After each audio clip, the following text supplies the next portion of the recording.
Develop these 5 abilities as part of your personal development quest. I call them the 5 abilities. Here's the first one. Develop the ability to absorb. The ability to soak it up like you're doing today. Be like a sponge. Don't miss anything. And not just the words. It's true, don't miss the words, but don't miss the atmosphere. Don't miss the color. Don't miss the scenario. Don't miss what's going on. Most people are just trying to get through the day. Here's what I want you to be committed to do. Learn to get from the day. Don't just get through it, get from it. Learn from it. Let the day teach you. Join the University of Life. What a difference that'll make in your future. Commit yourself to learning. Commit yourself to absorbing. Be like a sponge. Get it. Don't miss it. I've got a personal friend of mine who's so gifted in this area. I think he has soaked up and remembers everything that's ever happened to him. He can tell you as a teenager where he was and what he did and what he said and what she said and how they felt and the color of the sky and what was going on that day. And the reason is because he gets it. He gets it. He gets it. He's got this extraordinary gift. And why is it? When he's there, he doesn't miss anything. Here's a good phrase for you to jot down. Wherever you are, be there. Be there to absorb it up. Be there to soak it up. Take a picture if you can. But take pictures of your mind. Let your soul and heart take pictures. Get it, capture it, absorb it. That's such an important ability to develop. The ability to get it, don't miss it. Don't be casual in getting it. Key phrase, casualness leads to casualties. Second, learn to respond. The ability to respond means let life touch you. Don't let it kill you, but let it touch you. Let sad things make you sad. Let happy things make you happy. I'm telling you, give in to the emotion. Let the emotion strike you, not just the words, not just the image. Let the feeling strike you. Let the emotion strike you. Here's what's important. Our emotions need to be as educated as our intellect. Our emotions need to be educated as well as our intellect. It's important to know how to feel. It's important to know how to respond. It's important to let life in, let it touch you.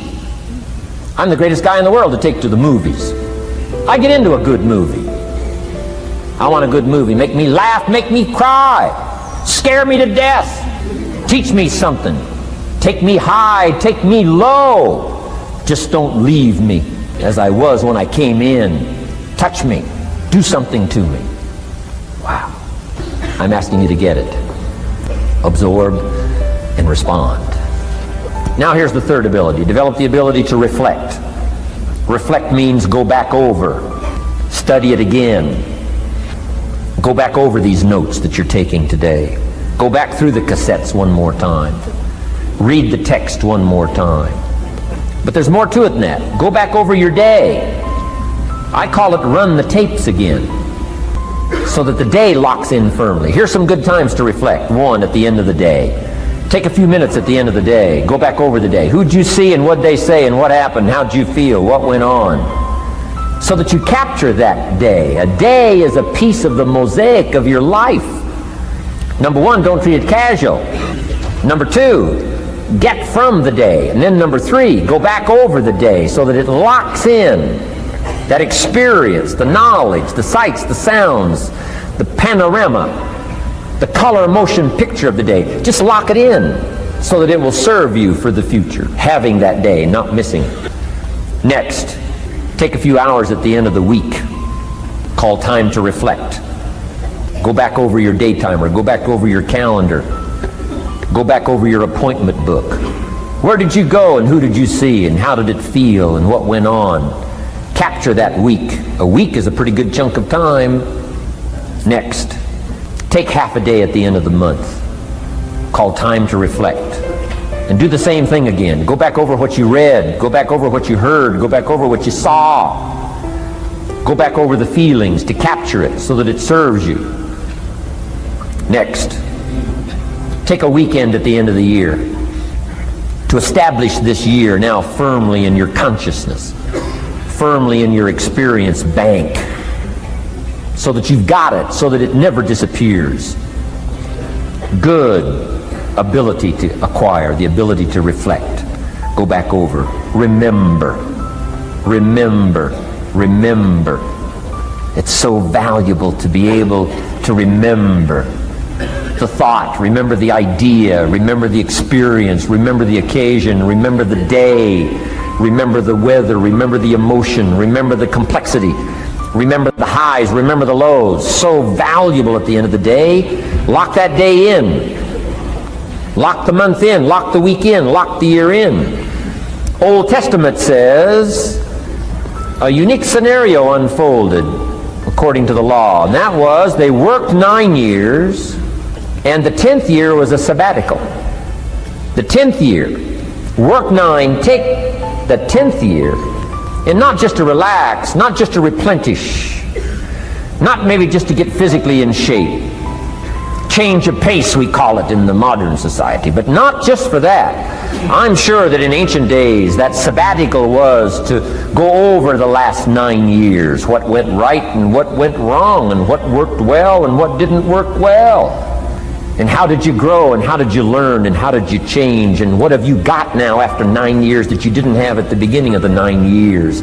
See, that's so valuable, a sabbatical, some time. There's also something to be said for solitude when you reflect. Sometimes you can reflect with somebody.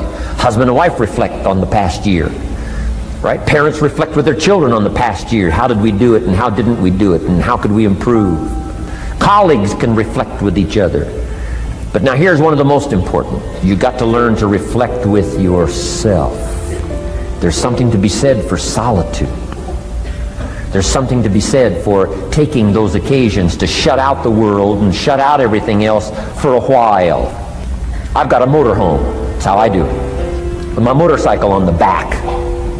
And I head for the mountains and ride the Jeep trails, where there's very few human beings on the Jeep trails, or out in the desert somewhere. It's called my time to get away. When you live a very public life, you treasure solitude. A chance to reflect, go back over my life, go back over my skills, go back over my experiences. Alone. There are some things you need to do alone. Ponder, think, wonder, read, study, absorb, soak in. See if you can't become better this year than you were last year, better the next 9 than you were the first 9. Solitude. There's even a more modern advice that says, go to the closet for time of meditation, time of prayer. Go to the closet. Closet meaning what? Away. And there's even a graphic description of the away. It said, enter into your closet and what? Close the door. For what? Just to shut out everything. Life is experience, and touching and seeing and looking and doing and acting and disciplines and all the stuff. But sometimes, this is where this reflecting is so important, to shut the door. To shut the door and wonder. Prayer, contemplation, thinking, and let things move into your consciousness and awareness that no other way can it be done. Right? Flying down the freeway, I'm telling you, it's difficult to get through. So many things to do, it's difficult to get through. But times of solitude, times to reflect. So this is so valuable, learn to reflect. Now here's why it's important to reflect. To make the past more valuable to serve you for the future. Here's what's really powerful, learning to gather up the past and invest it in the future. Gather up today and invest it in tomorrow. Gather up this week and invest it in the next week. Gather up this year and invest it in the next year. See, that's so powerful, rather than just hanging on one more year, hanging in there, seeing what's going to happen. Learn, study. This is part of the personal development quest, becoming better than you are, more valuable than you are, not just in terms of economics, in terms of motherhood, in terms of fatherhood, in terms of being a better brother, a better colleague, making a better contribution to the family, to society, to the community, to the church, to the office, to the commitment, to the partnership. Doesn't matter what it is that has value. Work on yourself, then you bring more value to the partnership, to the marriage, to the franchise, to the corporation, to the enterprise, to the community, to the nation. Self-development, personal development. The best contribution you can make to someone else is self-development, not self-sacrifice. Self-sacrifice only earns contempt. Self-development earns respect. Pity the mother who says, I'm just going to give up my life for my children. Self-sacrifice is not noble. Self-investment is noble from self-development. If I work on myself and become more valuable, think of what that'll do for our friendship. I used to use the old expression, you take care of me and I'll take care of you. I found out how shallow and short-ended that was. And I changed it to read like this, I'll take care of me for you, if you will please take care of you for me. And this is part of it, the personal development, that we work harder on ourselves than we do on our job. Now we bring that to the friendship. Now we bring that to the marriage. Now we bring that to the family relationship as a father, as a mother. And we develop the strength and we develop the power. That's key. And it takes, I think, this scenario of disciplines, these abilities, to acquire those gifts and those skills, that value, so that we bring more. Now, we bring more to the next week, we bring more to the next month, we bring more to the next year, if you follow this absorb, respond, and reflect. I said to my father, when he was about to turn 76, his 76th birthday, I said, dear father of mine, can you imagine what it's going to be like to gather up the last 75 years of your life and invest them in your 76th year? What a difference of philosophy, rather than just hanging on one more year. Gather up 75 and invest them in the next one. Gather up the last 6 years and invest it in the next year. See, that's so powerful in communication, which we're going to study soon. So powerful. So consider this. 1, the ability to absorb. 2, the ability to respond. 3, the ability to reflect. Here's number 4, develop the ability to act. Take action. Not hasty if it isn't required, but don't lose much time. Here's the time to act. When the idea is hot and the emotion is strong. That's the time to act. You say, Mr. Rohn, I'd like to have a library like yours. See, if you feel strong about that, what you got to do is get the first book and then get the second book. Before the feeling passes and before the idea gets dim, action pronto, action immediate, action as soon as possible. Because if you don't, here's what happens. We call it the law of diminishing intent. We intend to when the idea strikes us. We intend to when the emotion is high. But now if you don't translate that into action fairly soon, now the intent starts to diminish. And a month from now it's cold. A year from now, can't be found. So act. Set up a discipline when the emotions are high and the idea is strong and clear and powerful. That's the time to set up the discipline. Somebody talks about good health and you're stirred. Says, right, I need to get a book on nutrition. Get the book before the idea passes and before the emotion gets cold. Go for the book. Start the library. Start the process. Fall on the floor. Do some push-ups. Action. Got to take action. Otherwise, the wisdom is wasted. Otherwise, the emotion soon passes. Unless you put it into a disciplined activity. Capture it.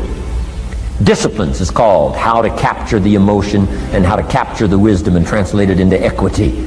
Disciplines. Now here's what's important about disciplines. All disciplines affect each other. In fact, here's a good philosophical phrase. Everything affects everything else. Nothing stands alone. Don't be naive in saying, well, this doesn't matter. I'm telling you, everything matters. There are some things that matter more than others, but there isn't anything that doesn't matter. We all pity the man who says, well, this is the only place I let down. Not true. Key to take home. Every letdown affects the rest of your performance. Every letdown affects the rest. This is part of the educational process on personal development. If you don't take the walk around the block, you probably won't do the apple a day. If you don't do the apple a day, you probably won't start building your library. If you don't build your library, you probably won't keep a journal, and you won't take pictures, and then you won't do this, you won't do wise things with your money, won't do wise things with your time, won't do wise things with your possibilities and relationships, and the first thing you know, 6 years of that accumulated, and we say you have messed up. So the whole key to reversing that process now is to start picking up these disciplines. Now here's the positive side. Every new discipline affects the rest of your disciplines. Every new one affects the rest. That's why action is so important. The least action, the smallest action. Take it. Because when you start accomplishing and the value starts to return from that one action, it'll inspire you to do the next one and the next one and the next one. You start walking around the block, it'll inspire you to get an apple. Get an apple, it'll inspire you to get a book. Get a book, it'll inspire you to get a journal. Get a journal, it'll inspire you to grow, develop some skills. All disciplines affect each other. Every lack affects the rest. Every new affects the rest. The key is to diminish the lack and set up the new. and you've started a whole new life process. Also, one more thought on discipline. Here's the greatest value of discipline: self-worth, self-esteem. People are teaching self-esteem these days, but they don't connect it to disciplines. The least lack of discipline, and it starts to erode our psyche. One of the greatest temptations is to just ease up a little bit, right? The slightest lack of doing your best starts to erode the psyche. Instead of doing your best, doing just a little less than your best. Sure enough, you say, well, it's just going to affect my sales. No, it's going to affect your consciousness. It's going to affect your philosophy. Now you've begun in the slightest way to affect your own philosophy. Here's the problem with the least neglect. Neglect starts as an infection, and if you don't take care of it, it becomes a disease. And one neglect leads to another. And the worst of all, when neglect starts, it diminishes our self-worth, our self-confidence, our self-value. You say, well, how can I get back my self-respect? I'm telling you, you don't have to go to 29 classes. All you have to do is start the smallest discipline that now corresponds to your own philosophy, like I should, and I could, and I will.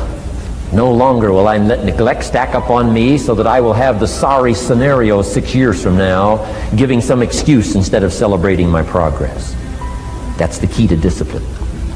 Switch gears, switch language, switch ideas, switch strategy.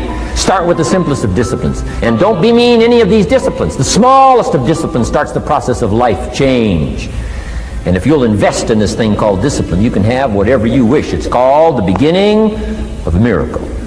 It's a miracle. Number one, do what you can. Number two, do the best you can. Here's number three, rest very little. Don't rest too long.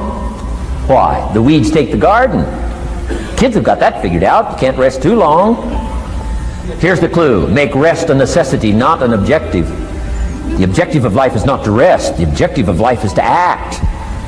Think of more disciplines. Think of more ways and means in which to use your own wisdom and your own philosophy, and use your own attitude, your own faith, your own courage, your own commitment, your own desires, your own excitement.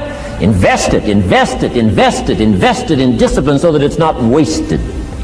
The smallest of discipline. Thereby transform your life. Join the 5%, join the 10%, join the 3%. Listen to a dynamic sermon, read a book, listen to some cassettes. Take seriously the next conversation of a friend who wants to level with you, and do something about it. And you can walk away from the 97%, not live there anymore. Because if you don't, the next 6 years of your life will be like the last 6. Mr. Shove said to me, Mr. Rohn, 6 years now you've been working. I'm telling you, the next 6 years of your life is going to be like the last 6, unless you take advantage and start making these personal changes. I made the changes, totally revolutionized my life. So take a look at the next 5 years of your life. It's going to be like the last 5, unless you change. And if you will change, everything will change. Join the 5%. 10 years from now, the numbers are going to be the same. But I'm telling you, some faces in this audience can change and start showing up in the 3% crowd, in the 5% crowd, in the 10% crowd, and thereby dynamically affect your life and your future. Develop these strengths. Now here's the last ability. Develop the ability to share. Pass along to someone else. If you've picked up a good idea today, pass it along. Don't let it stay. Pass it along. A book, if you take one of these little books I've suggested at home and it affects you, pass along. Say, hey, I found a book, really helped me. I found a book, got me thinking. I found a book, changed my health. I found a book, got me inspired. Pass it along, pass it along, pass it along. Here's what's exciting about sharing. If you share with 10 different people, they get to hear it once, you get to hear it 10 times. So it's probably going to do more for you than it is for them.